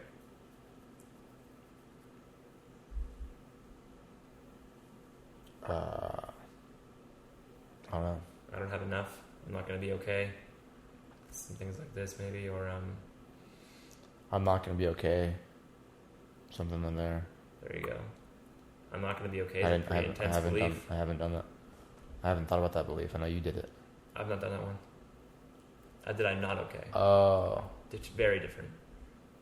I'm not going to be okay is more about like money evaluation. I'm not okay is more of like me. I'm not what going to I'm be doing. okay. It's more of like money and living and dying. I think that could be there for me. I'm not going to be okay. Just breathe. It makes sense that if you're not going to be, it can make sense if you believe you're not going to be okay, there's probably not a lot of time for self-care, and that if you're doing it, you're not actually. Yeah, it's like, again, it's like the parts thinking, oh, if I'm doing the self-care, I'm not moving the needle forward to make sure my future self has security. It could also not be, I'm not going to be okay. Is it also potentially not just about security? I just want to throw something at you and tell me if it lands. There could be something around, I'm not going to make it. Or I'm not going to be successful. I won't be successful. Because is it just about making it? Is it just about being okay? Or is this part that's kind of like, you're not going to, you said the word mission. So it didn't seem like it was just about being okay. It seemed like there's also kind of this like... I said mission? You were like, I have to be working 12 hours a day if I'm really claiming that I'm on this mission that I'm on. Those are the words that left your mouth. Yeah, but that was like, maybe it was like blending like my work with Crash. Yeah. To like, with like the need for security as well. Mm-hmm. Like I am a mission for the mission of the company, but there's also like, before that, there's like for me, or this part rather, is like make sure that I prove my value. Yeah. Yeah. For the company. Cool. Yeah. In order to, got it. The next level, like Maslow hierarchy, would be like to go on the mission. But what's feeling most real to me is the okay. Yeah, the safety, the not okay. I'm not going to be okay. And there could be a couple others besides just I'm not going to be okay. It could be that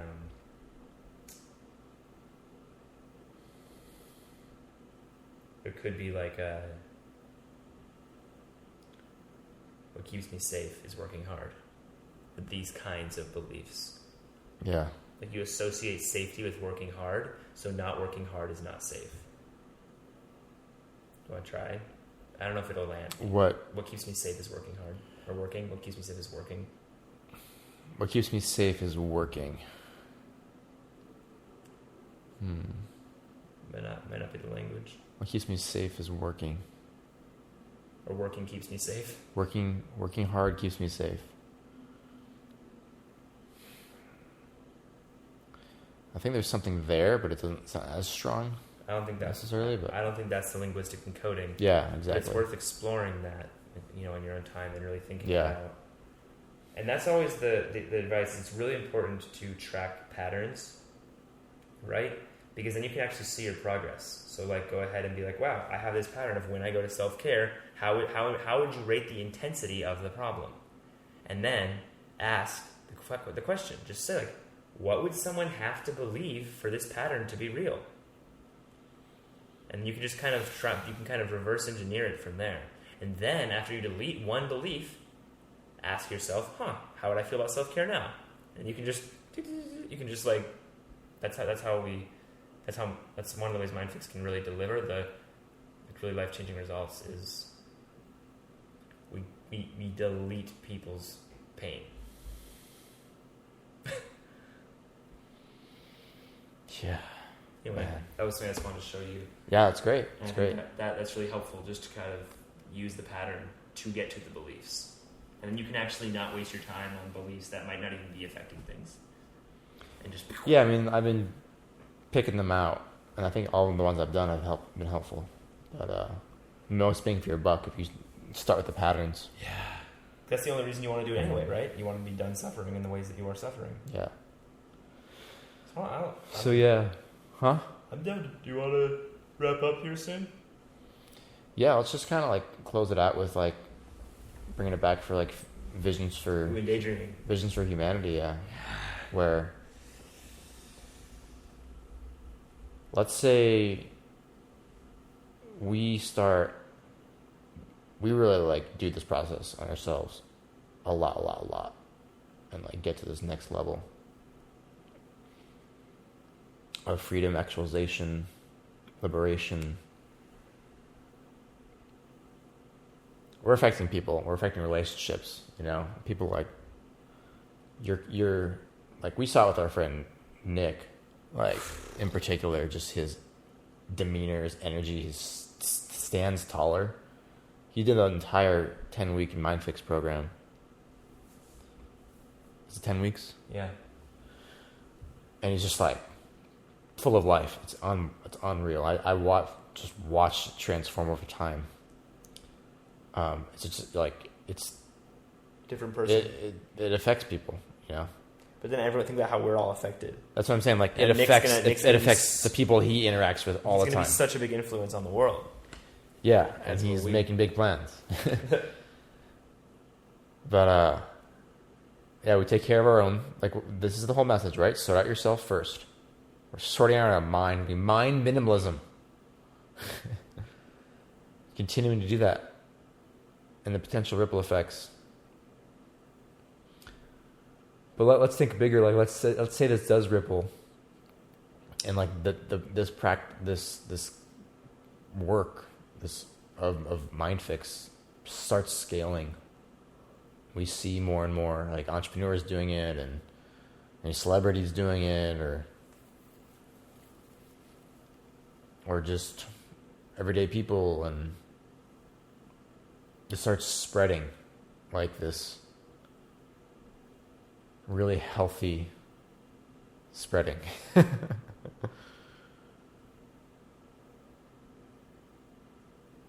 What would that do? What would that look like? What would that look like? Well, just imagine. Just for those adults, let alone like the evolution of the species, but just like... Yeah. I often ask the question,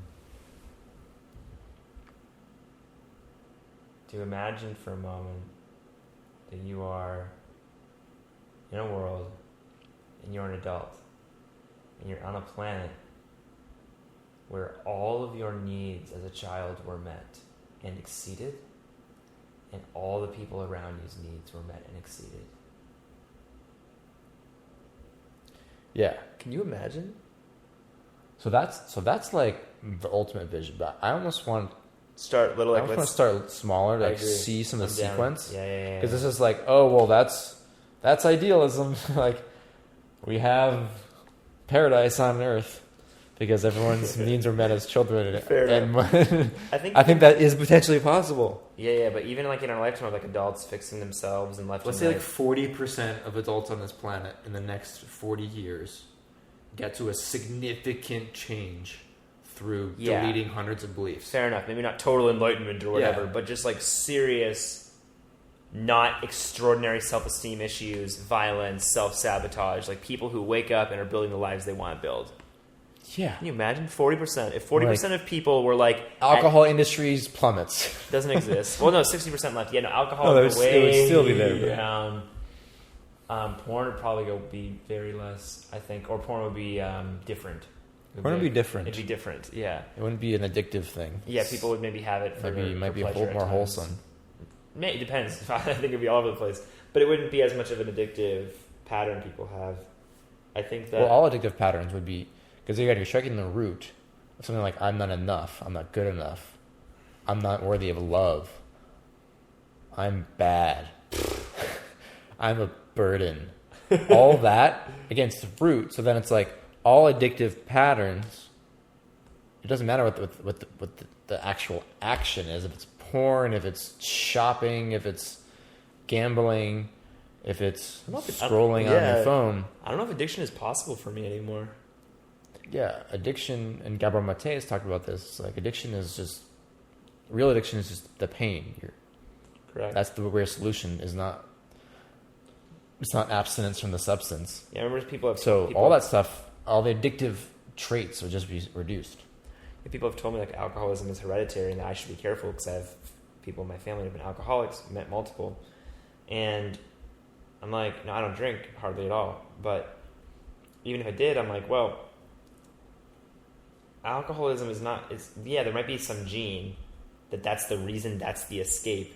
But the hereditary nature of the generations of alcoholism is because the emotional trauma has been passed down through repeating the toxic parenting cycles. That's why the alcoholism is a hereditary. Exactly. And so if you break that, it's not a thing. You have no reason. I have nothing I don't need to escape. Yeah, you normalize the behavior because you watch people do it. And I think it's way more nurturing. I'm saying also, and because you have the pain to escape from, because they treated you the way that they were treated that caused them to become an alcoholic. Yeah. So anyway, I think a world where, holy shit, 40%. It's kind of funny because that utopian thing, to get utopian again, it's sort of like if it hit 40%, the rate at which it would take everything. Oh, yeah. But let's still just say 40%. Movies and music would be very different. I think that quality and aesthetic art would be next level. People would start to care more about art, I think, because it's an expressive thing, and people would start to really, that's what they would do with more of their time, I think. And like creation, like science as well, like just various types of expressive creation and study. Oh man, there'd be more actual science in the world. Can you imagine? There'd be more critical thinking, because people wouldn't be so in fear about like not getting their funding from the government subsidy. Blah. It's like you actually start to get maybe like you have more entrepreneurial spirit. So you have more like entrepreneurial scientists who aren't just relying on governments. Crap. And started raising your own money and like. Can you imagine if the collaboration? Can you imagine if the entrepreneurial mindset was unleashed into the world of science, and we had a world where there was real science? We would already be in the freaking we'd already be in Andromeda. Like if we had and we'd already have discovered how consciousness works. We could potentially start to deprogram people by having you listen to a freaking recording or something. By just imagine if the amount of money put into the military was suddenly being put toward, with entrepreneurial spirit, figuring out how to liberate human beings from their suffering. Yeah, well, not coming from a government budget, but yeah. Whatever. Joel. Well, it wouldn't be entrepreneurial spirit if it was coming from a government budget. But it would have to be entrepreneurial, right? Because even if Elon Musk wanted to put $20 billion toward that, it wouldn't matter, because there's not the competitive, there's not the actual organic. That's what's needed, is the organic entrepreneurial.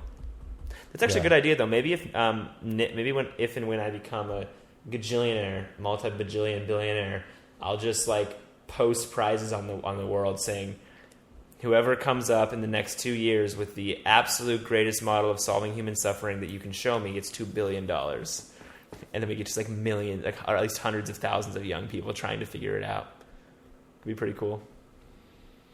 Yeah, entrepreneurial spirit for science. That's a nice little idea to hatch. Change everything.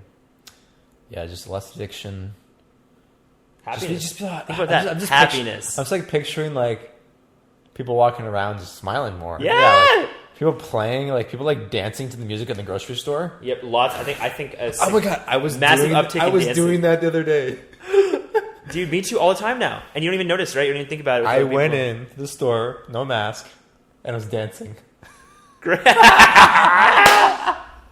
That's amazing. That's wonderful. Wow. Yeah, the dancing I think would increase a lot. I tell you, it's like the gift. It's what I do at the gift. We would just be celebrating and creating all the time. We'd be celebrating, creating, and studying. Playing. Whoa. We would be playing. Oh my god, the masculine feminine polarity would be balanced more. In individuals and in relationships. Exactly. Men could access their feminine, women could access their masculine. So much less insecurity and so much less false self. And people could find someone that works for them. And yeah, it would be individualized instead of what's happened is so much of the polarity that's the natural, the masculine, feminine. Those two sides have come closer. So men are more feminine and women are more masculine. In general. In general, of course. But like, so we have more of this pretense of, you know, men need to be sensitive and women need to be career oriented or whatever. And also just like with like third wave feminism, it was just like, oh well, there's even like a shame that gets attached that at least potentially can get attached to a woman taking a traditional lifestyle. Yeah, that's true. Well, that's not authentic feminism, which is celebrating the individual choice of the woman, right? I'm just thinking about this kind of stuff. Like, so well, I think if there's less insecurities, then people are just like, if everyone deletes the belief, I need to care what other people think. Yeah, then they just, well, I don't know if it's that exact belief, but yeah, people would just be doing what they want. Yeah. Right. And then that's interesting. I think in some sense, I think you might see overall general more polarity between masculine and feminine, maybe. And I think on the other hand, you would actually see in another dimension less. And what I mean is in a way, people would become a little more androgynous because they're so free that they're not even tied to the masculine feminine idea anymore. That's true. They're just human. And I think that maybe my intuition says that a lot of women would maybe tend toward a more feminine way of being and men would tend more toward a masculine way of being because they wouldn't need to fulfill any expectation, and that might be more of their nature. Well, I'm not certain of that, but it would definitely be less amygdala action. So it'd be less like of a weight on this biological programming. Exactly. You still have it. Like you still have, and it can be fun to play with it, and it can it'd be more fun. It'd be more fun though. Like if a big masculine guy wanted to be dominated by like a really beautiful like smaller girl and sexually, like they could just do that because there's not these need to fulfill these roles. That's interesting. Yeah, I like that. It's beautiful to think about. I'm realizing as I liberate more and more, I don't still feel fully comfortable being a completely feminine or completely masculine. But if I was, I would probably just play with different experiences, not just sexually, but emotionally, socially. Yeah. Sometimes I could be feminine, and sometimes I could be masculine, and I think I would tend toward masculine. But yeah. Yeah. So like, if adults start experiencing that, and they start raising their children, they might start realizing that the school system did a lot of damage because if they did this belief work, they would be revisiting these beliefs from school. People start thinking more clearly and realizing what's happening in these school systems and start engaging in playful unschooling and self-directed learning for their own kids and just having more trust, and because they're trusting themselves more, they're trusting their kids more and all this. Yeah. And then these kids grow up with so much less conditioning. And then it's sort of like a ritual when you turn 16, you kind of go back through and delete and do like you're like you go somewhere for 3 months. Just make sure you cut everything out. And yeah, because it's going to be a while, I think, before we give them no negative programming. Or actually, no, I mean, some people might argue that they're always going to get it because they're kids. They interpret things wrong. This is really important. Sure. You can have the best parents in the world and people are going to get bad programs because they're confused. It's not even that the parenting is always bad. It's like if one day mom is like really busy with work or something, even in a perfect society, a kid might think, oh, I'm not important, or work is more important than my happiness, or like kids just make these assumptions constantly. And I think it'll be a while before that doesn't happen until we're like literally a different species. They're going to be a lot less because a lot of our bad beliefs come from abuse and poor parenting. But there's still going to be things. So it's sort of like, imagine if parents are constantly deprogramming. Imagine if once a year you just sit down with your kid and you're like, or once a month, you're like, hey, let's go over it. Hey, let's go over what are your like literally what hey, what have you not been liking lately, Jimmy? It'd be like a story, like you'd go get a quick like Mind Fix R Us. You'd like he's just like, dude, Aaron would love that. We're gonna go we're gonna go to Mind Fix R Us on a Saturday, just get a little hour check-in. Holy crap. And you just get rid of them. I think the kid... And they could do the same model. They've done it with children. It works, by the way. Yeah. Today. They've done it with people from 6 to 80. And it always works. Yeah. Because it's the same brain. So imagine that a kid... Yeah, like same thing. You track patterns. It's like, oh, hey, what are you not liking lately, kiddo? Or the parent can notice like an unhealthy pattern. And then you just figure it out. What are the beliefs creating the pattern? Boop. Oh, man. Powerful tool. And that could just keep snowballing. So this is a young process, and this is beta. This is beta wave. This is like early. This is beta. Beta. Sorry, I deleted that belief. Yeah. This is alpha or whatever you want to call it. It's testing. We're still in early phases. Can you imagine 10 years from now, once we get that worked out, we get the 2.0 we were talking about, where we actually you gain control of your meeting assignment? What comes after that shit? It's crazy. Yeah, talk about exponentially empowered again. It's like you just found this stuff 2-3 months ago. Yeah, I'm not even the same person. Like Nick, 2 months, less than 2 months. You've deleted almost 100 beliefs. You're still getting trained. You're still going through the program. Like, I was told I've probably deleted more beliefs than almost anyone the founder has ever met. Yeah, I'm That's sure. That's what she said. I didn't know. I figured some people just took it but some people, they're just comfortable with a couple, and I'm like, nah, I want to be whatever. Yeah, well, you've taken this to the next level by doing it on your own. Yeah. But well, I mean, just a year from now, 3 years from now, we started the podcast talking about 3 years ago. Imagine 3 years from now. 2024. Who are you going to be in 3 years? Like, I think we're both millionaires. Like, I honestly do. Somehow. Whoa. Maybe you have a different direction. We'll see. But I'm just like, whoa! The fact that I deleted "I Can't Be Rich" was that gone? Made that experience completely different. The way when you just said that, because before it would have been like, "Whoa, no way!" Like, there was none of that. You were just kind of like maybe. There was like there was something else that maybe some other belief, but it wasn't like this like pain. Can't happen. This jolt of like no way, because I didn't think money's bad, and I don't think I can't be rich. Yeah, there could be other stuff like around success, et cetera, ability, but that's really cool. That's different.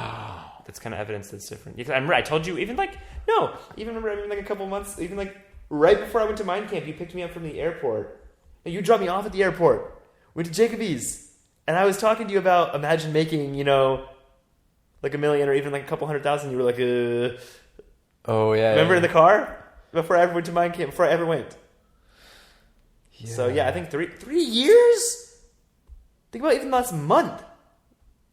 I don't even know what 3 years means. Yeah, it's stupid, man. Like 10 years from now, like oh my gosh, how old are you? 31? 32. When you're 42? Exponentially empowered, folks. Yep. Man, this has been an awesome show. It's been a good one. Wow. Mindfixgroup.com/results. Yeah, just go there first before you even go to the rest of the website. Good stuff. Yeah.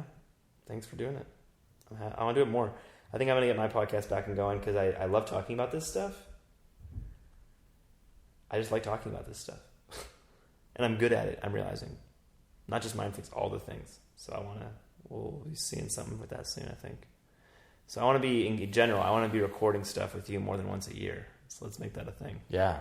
Good stuff, man. Well, peace, everyone. Thanks for listening. Appreciate it.